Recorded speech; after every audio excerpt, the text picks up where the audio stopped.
I was going to stick up for our president when you were kind of down there, but you said to be honest, and I got to be honest. But there's somebody I do like. His name is John. I'm going to have him come up. He's the table topics master for the evening. John.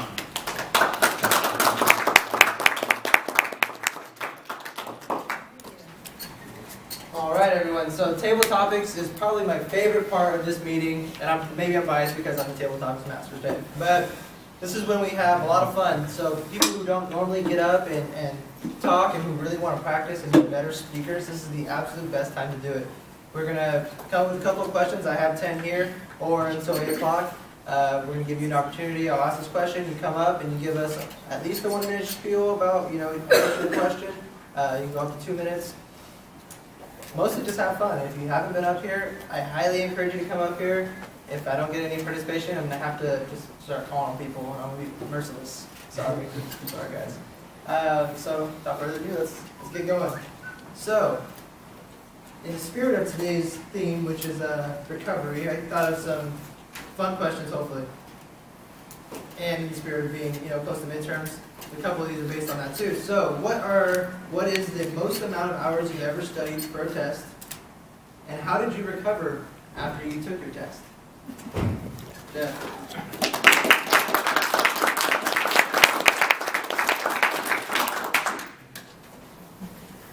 Okay, the most hours I've ever studied for a test consecutively is about 10 hours. And the way I did it was, I went to Safeway, I got some instant coffee, and I figured, okay, if I make myself 4 cups of coffee right now at 2 p.m., then I'll have a caffeine crash right about 11 p.m., and then I can fall asleep by midnight and wake up in time for the test. And well, I didn't read the directions on the instant coffee. Instead of using teaspoons, I used tablespoons, which are 3 times as big. I thought the coffee just tasted bad because it was instant coffee, not because it was triple strength. So I actually ended up drinking 12 cups of coffee, had a very good study session, but then I couldn't fall asleep until 8 a.m. the next morning, and I had the test at 10. And well, I got an F on the test, but that's okay because I studied my butt off and passed the class with B. So.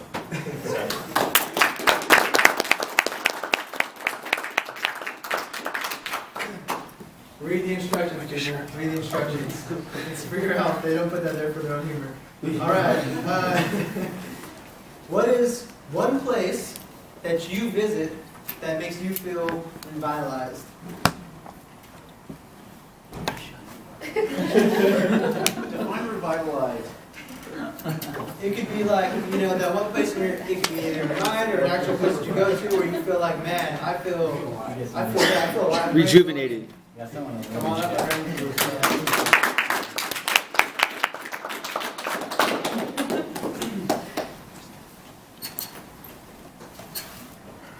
So, a place that revitalizes me, from the way that I speak, you would think that I have a southern accent, but my family is actually from Mississippi. I used to go there to visit when I was a little kid. And the thing about it is, whenever I chew cinnamon gum, this is kind of like, I'm going way off stream right now, but whenever I chew Big Red gum, it reminds me of when I was a little kid. My grandma always used to feed me cinnamon Big Red gum. She'd split it in half because she knew that her and I both couldn't chew a whole piece to ourselves. So now when I go out to party and I drink Fireball, I'm always reminded of my grandma. So somehow relating back, being revitalized, I don't know if it's whether it's Fireball or if it's Mississippi, but one or the other definitely makes me feel revitalized. Mississippi, it's a lot different than California. Has anyone been to the South? If no, you have. It's a completely different place from here. So I suggest that you go and find your place that revitalizes you, or you find an alcohol that revitalizes you as well.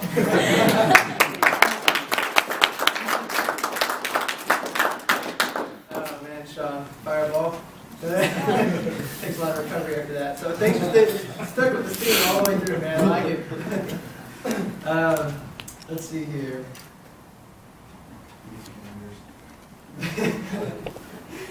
So I find that oftentimes music helps me just relax after a long day's work, or after studying a long time, or If I'm driving through traffic, it's stopping from running people over because I put music that I'm like, all right, this is calming me down. So my question is, if you were one type of music or one genre or something, what type of music would you be?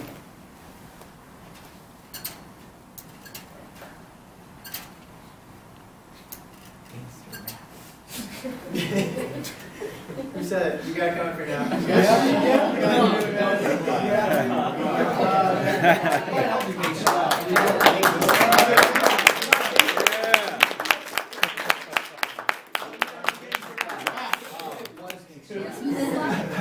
You know, I think that it's really hard to say, you know, we're all one type of music. I personally myself have indulged in all of it, including gangster rap. That's even how I know about it. It wasn't music for me, but I think that, you know, music itself is kind of life. You kind of indulge in what you like, and you learn the lyrics of some of the songs, and you learn to like something, and you learn to not like it because of what you perceive it to stand for, based on your perceptions of it.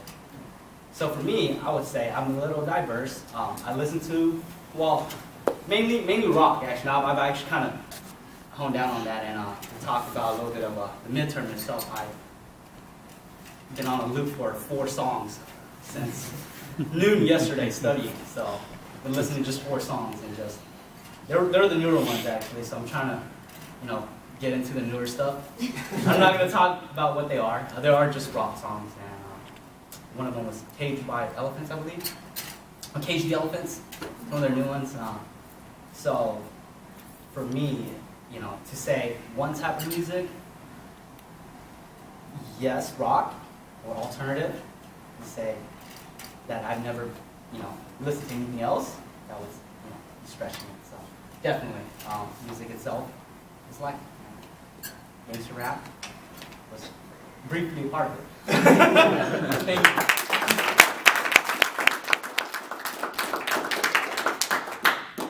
Thank you. I too partook in gangster rap for a certain amount of time, and you can ask my girlfriend sitting in the back. Occasionally, it'll come up on my iPod. I may turn it up a little bit. You know, no big deal. Everything's cool in moderation. Let's see here. Ooh, this is a good one. So, if you could do something dangerous just once with absolutely no risk to yourself, what would you do?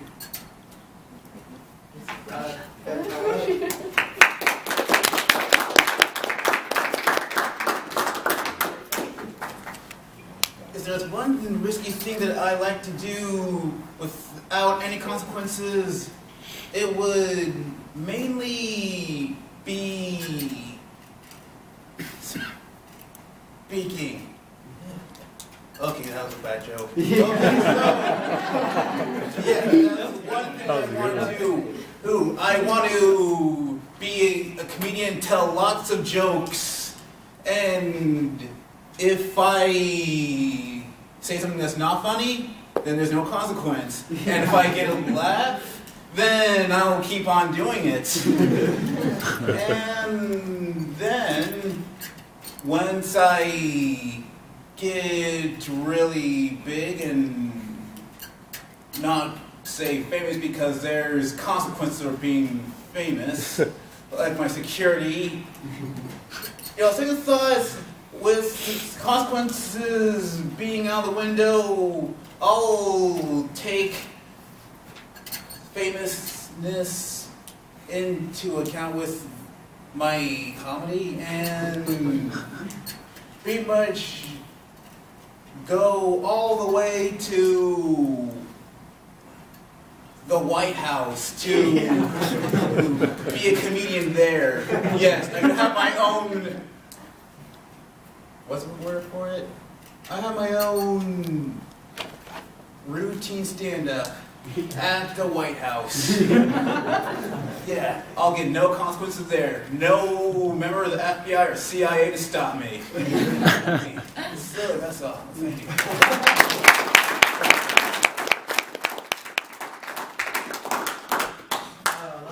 Comedian at the White House. That's awesome.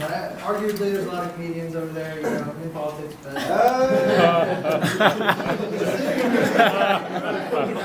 Funny guy. Let's see here. Just got it. I get it.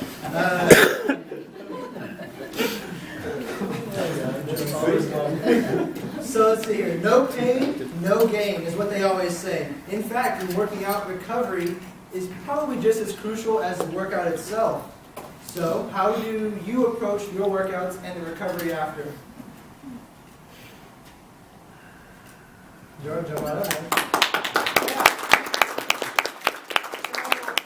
Recovery is really important. Like he just said, it's just as important as the workout itself. So how do you really recover from a nice 2-hour run, 2-hour session where you're just sweating buckets, you're completely drained, you're exhausted?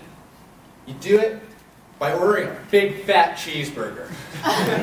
All right? Something like sitting on your ass on the couch, just benching all day, just saying, you know what, I worked it off. I can eat this, I deserve it. Right? I know you know what I'm talking about. You know, oh, I can work out, I can run a few miles, but that means I can eat the biggest bowl of ice cream I can possibly fit in my stomach. Right? I'm going to go have a sugar coma. That is how you recover. Now, then you feel bad, you wake up, you're like, oh, I'm going to do the routine again. All right, this day it's arm lifts. Sweet. Now, today's Chipotle. Right? So you get a lot of fun with that. You're stepping your face, you're feeling good, you feel like you're losing weight, you step on the scale. Oh. What happened? I mean, like, I sweated out, it was liquid, it washed over me and fell onto the ground and disappeared. Why am I gaining weight? Because what you do ain't going to offset what you eat. Because you are what you eat. And when you want to take recovery seriously, you know, get those electrolytes in you, get all that good stuff, get some nutrients, eat some goddamn salad for once. Yeah. You fat, lazy slob. Thank you, Mr. Toastmaster.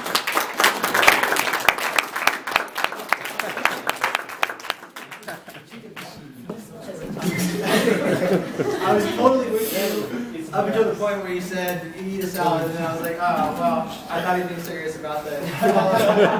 The hamburger and shake, that's what I do. That's, you know, I gain weight, and I'm like, yeah! And then it's not the right way, that's the issue sometimes. So, thank you, Jordan. Let's see here. Taking it back to something a little more light and airy. What season of the year do you feel most revitalized?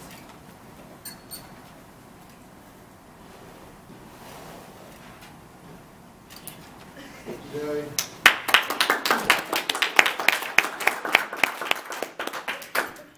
Let's see, when you think about seasons and how they have the potential to revitalize you, I think a lot of people go towards the more mild climate. They like to go for, say, fall, you know, oh, the leaves are so pretty, oh, the weather's so nice, it's sunny, but it's not too sunny, it's cool, but it's not too cold. They also like the spring because, you know, it's the time of renewal, everything's so green. Oh my gosh, the trees are so amazing, there's butterflies everywhere. But personally, the season that I find most revitalizing has to be summer. Just give me that scalding, scorching hot heat, I love it. I just can't get enough of it. I just love being able to go outside, go for a jog, just come back drenched. Just like, go up to the pool and just do this. Just go right in, take a dive, do a flip or something, kick back with some lemonade, eat a hot dog, you know. Just something about summer to me is just magical. And I think it's because, one, I love the heat. Two, the swimming pools. Three's got to be the daylight. There's just so much daylight. I just feel like in the winter, you know, like cold sapping your spirit. There's just not a lot of time to get the things done that you want to get done. But in the summer, it's like, man, I can wake up at like 12 p.m., like noon. I can like go back to sleep, wake up, go to a buffet, come home. Like, what am I going to do with all this time? I guess I'll file my taxes, you know, just go for another job. There's just so much time. Like, to me, summer just feels like endless possibilities, you know? Like, time, it just doesn't end. And that to me is why summer is the most revitalizing of seasons. Mr. Top.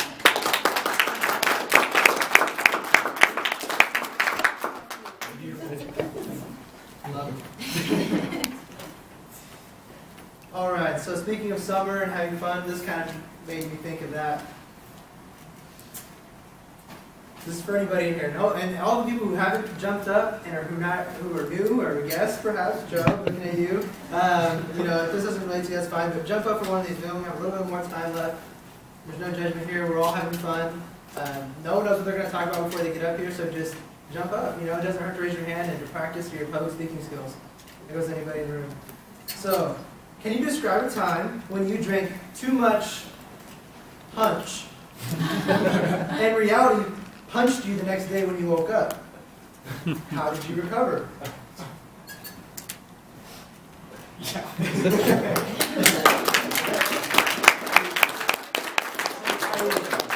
So, I drank a lot of punch lately. Yeah. My brother, he goes down to Santa Barbara for college. He lives in Isla Vista. And he is a kind of party animal. He likes to drink a lot of punch. And one year, he came back up for, it was right before, what's that season? Christmas. It was right before Christmas. And it was the night before, actually. It was 2 years ago. And speaking of Fireball, it just came out right about then, and he decided that he was going to buy a gallon of it, or 5 fifths, a lot of it, and we drank 4 of them between 6 of us. And the next day was Christmas, and I spent the day running from the tree to the bathroom for 8 hours. So that's what I have to say about drinking too much punch in the recovery the day after.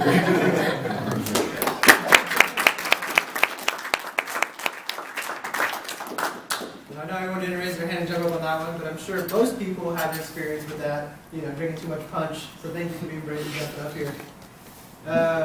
Let's see here. Here's a good one someone suggested.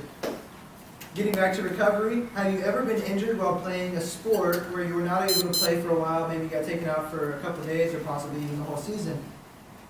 If you did get injured, explain how you dealt with the recovery and coming to terms with, you know, not being able to play more. If you've never been injured like that, just kind of elaborate on how you would address that issue.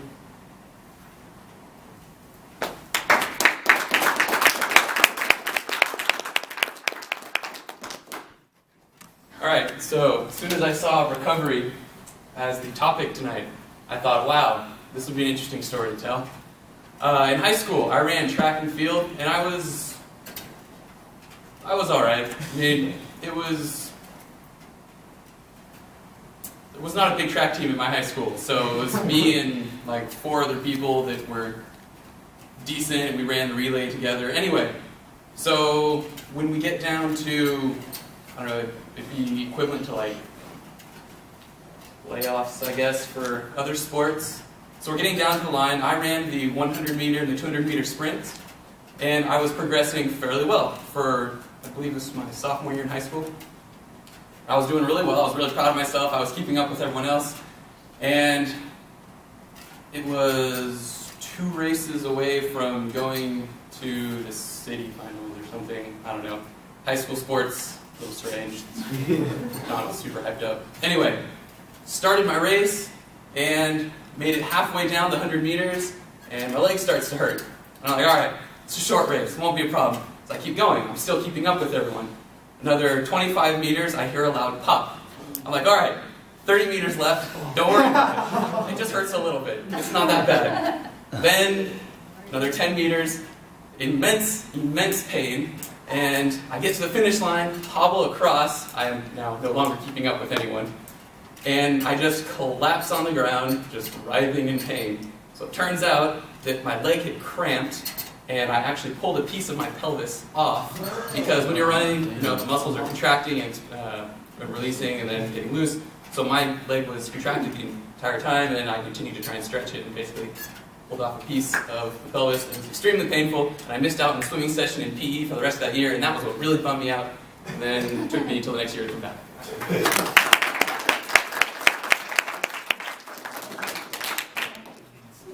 All right, we have time for one more. So if you haven't gone up, feel free to jump up. Oftentimes I feel, after a long vacation, that I need another vacation before I can go back to work to kind of recover from my first vacation. So, I'm sure hopefully some of you guys can relate to that. If that's an issue for you, how do you get yourself back into the mindset just before going back into work? after a long vacation. And Okay, all of you have had summer vacations before. Yeah, I know every single person in this room has had a vacation at least once in their life.